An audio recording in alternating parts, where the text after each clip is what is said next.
This morning I was reading scripture and reflecting on times where I've been desperate for the Lord.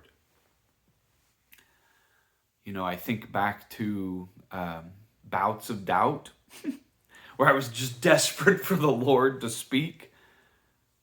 I think back to when my wife and I experienced our miscarriage. I was desperate for the Lord to speak. I think back to the loss of grandparents and friends going through tragedy. And there are just times where your spirit gets so overwhelmed that despair is a charitable description for what you're experiencing. Because it is a full-throated cry. It is an overwhelming, all-consuming longing for the Lord to move, to speak, to be present. And that's the intensity that you have to read Psalm 61. It is a song of David, which also is quite comforting to me. I love how honest the Bible is about our heroes and their struggles. Because there are sometimes whenever you just don't feel like that you have much faith or that you're a Christian leader or a faithful, devout follower because you're struggling with despair so much. And yet I believe David shows us that frankly, in worship settings, songs that are written out of our despair at times can be the most piercing and the most revealing. Song of David, and it begins with desperation. Hear my cry, O God. Listen to my prayer. There is a command, a pleading with the Lord. I need you to hear me now. From the ends of the earth I call to you. I call as my heart grows faint. Please lead me to the rock that is higher than I. For you have been my refuge, a strong tower against the foe, the desperation.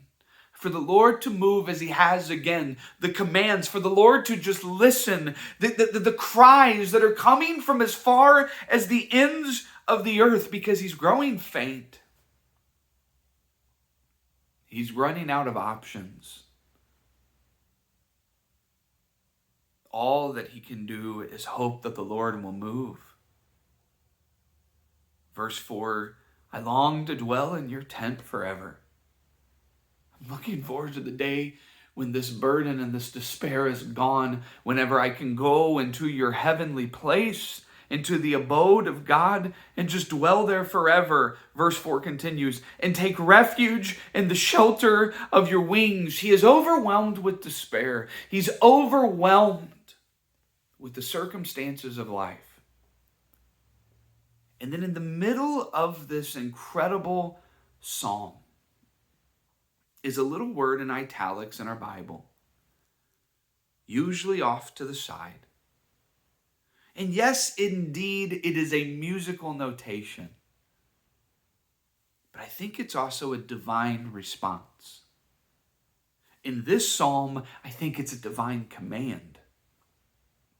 For at verse 4, at the climax of his desperation, right out to the side in the Bible, in italics it says, Selah. Selah. Which scholars have debated.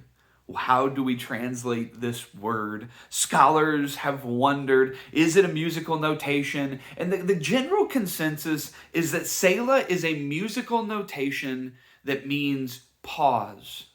Or kind of like a rest note or a silent note, a pause.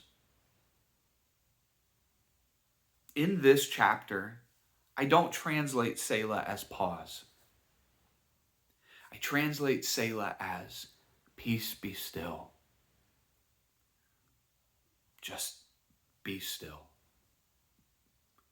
One of the things I absolutely love about the tenderness of God is that he's not afraid of our despair or our full-throated cries to him. He creates space for it. In his inspired word, he creates space for it. in the heavenly realms, he creates space for it. And so should we. Too often Christians try to put on their happy plastic faces and do not experience the depths of despair and the intimacy and the education that you can get from descending into it. In despair is where true friends arise.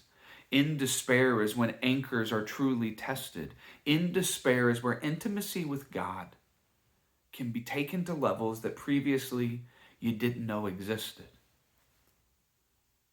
I love that God creates space for our full-throated cries of despair.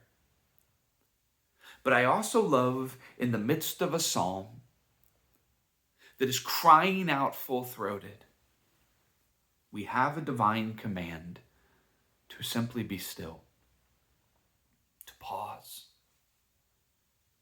to allow peace to be intermingled with our despair, so that instead of raging and pounding the chest of God, which is okay to do as his child, at a certain point, the tears have to wash away the despair, or at least create space in the despair for peace to ascend, for peace to come down. Look, I don't know where you are this week. But if you're in a time for despair, then I would actually challenge you with this psalm to do two things. Number one, create space to express the full intensity of your despair. The tears, the questions, the cries, the prayers, the accusations. Allow despair to fully have its space. And in the middle of this incredible moment, I then challenge you to Selah, to pause, to be still, and to allow the sound of silence to minister to your heart in a way that only the divine hands of the wounded healer know how to do. Simply be still and allow peace to enter into your space and to do what it does best, set you on a path to healing. I love you guys. Have a good week.